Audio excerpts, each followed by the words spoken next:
এখন আইনটা কারো পছন্দ হোক বা না হোক এটা আমাদেরকে মানতে হবে, এটাই বাস্তবতা। হামের সাথে গণহত্যাকে মেলানো যায় না, যে ভিন্নমত পোষণ করাটাই জন্য একটা অপরাধ। আপনি যখন ভিন্নমত পোষণ করবেন আপনাকে বলা হবে উন্নয়ন বিরোধী। জনাব তারেক রহমানের নেতৃত্বে এই বাংলাদেশে একটা বিরাট ভোটের মধ্য দিয়ে একটা গণতান্ত্রিক প্রক্রিয়ায় যে নতুন সরকারটি গণতন্ত্রের পথে যাত্রা শুরু করেছে, আমার কাছে মনে হয় সেই গণতন্ত্রকে কলঙ্কিত করার জন্য এই অতি উৎসাহ। আওয়ামী আমলে, সেই স্বৈরাচারী আমলে বিএনপি জামাত জোটবদ্ধ ছিল এবং আমাদের সুপ্রিম কোর্ট বারে আপনার ব্লু প্যানেলের আন্ডারেই তারা নির্বাচন করেছে। এখন তারা সবুজ হয়ে গিয়েছে এবং তারা এখন আলাদা প্যানেল দিচ্ছে।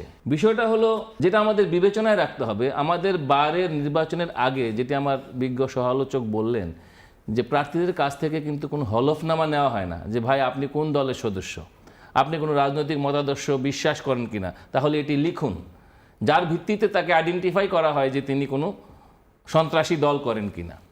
আইন যেহেতু আছে, আমরা আইন সবাই মানি। এখন আইনটা কারো পছন্দ হোক বা না হোক এটা আমাদেরকে মানতে হবে, এটাই বাস্তবতা। কিন্তু সেই আইনটিও কিন্তু আপনার লঙ্ঘিত হয়েছে। সেই আইনটা আপনি প্রয়োগ করবেন কিভাবে? আমার বিজ্ঞ সহালোচক বলেছেন যে হামের সাথে অনেকে মেলাচ্ছে। আমি অবশ্যই ওনার সাথে একমত, হামের সাথে গণহত্যাকে মেলানো যায় না। কিন্তু আমরা যারা পেশাদার আইনজীবী আমরা জানি যে অপরাধের তো নানান ধরন থাকে। তো মেডিকেল নেগলিজেন্স বলে কিন্তু একটি অপরাধ আছে, এবং যেটা এই সরকারের মাননীয় স্বাস্থ্যমন্ত্রী বলেছেন যে সংকটটা কমলে পরে ইনকোয়ারি হবে এবং বিচার হবে। তার মানে কিন্তু এটা যে একটা ক্রাইম, এটা যে একটা অপরাধ, এতগুলো শিশু তাদের অবহেলাজনিত কারণে হত্যা একটি অপরাধ। সেই অপরাধের দায় ইন্টারিমকে এবং এর সঙ্গে যারা জড়িত ছিলেন তাদেরকে নিতে হবে, এবং এটি একটি বড় দায়। এটি কিন্তু আমরা অস্বীকার করার মধ্য দিয়ে আমরা কিন্তু গণহত্যাকে জায়েজ করতে পারি না। 24-এর যে মানুষ হত্যা, আমরা 31শে জুলাই সুপ্রিম কোর্টে দাঁড়িয়েছিলাম এই অস্ত্রের মুখে যে এই হত্যাকাণ্ডের বিরুদ্ধে। অ্যাডভোকেট হাসান তারিক চৌধুরী, আপনি দায়ের কথা বলছিলেন। হ্যাঁ, দায় ফ্যাসিস্ট আমলের দায় তো ঠিক আছে হবে, কিন্তু ইউনূস সরকারের উপরও কিন্তু এই দায় যায়। অবশ্যই আমি ইন্টারিমের দায়ের কথা বলেছি। এখন বিষয়টা হলো, আমাদের তো এটা পেশাজীবীদের নির্বাচন। এই আপনি খুব কারেক্টলি বলেছেন যে এই নির্বাচনের মধ্য দিয়ে রাষ্ট্র ক্ষমতার এমন কোনো পরিবর্তন হয়ে যাবে না। তারপরেও কেন?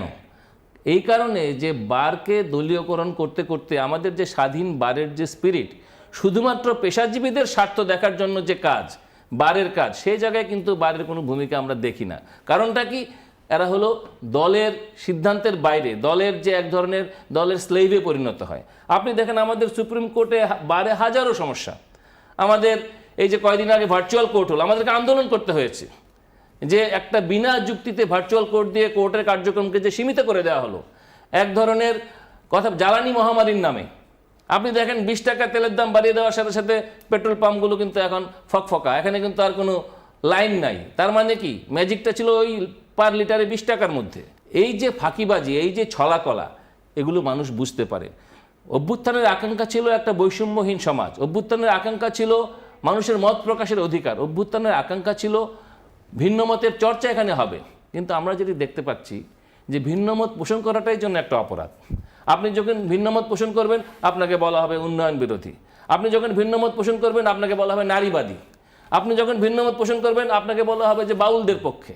এই যে আপনি যখন বাউলদেরকে যখন আমরা এখন অ্যাটাক করতে দেখি, আমরা যখন কবর থেকে তুলে লাশ পোড়ানোর ঘটনা দেখি, এগুলো কি ফেসিবাদী নমুনা নয়?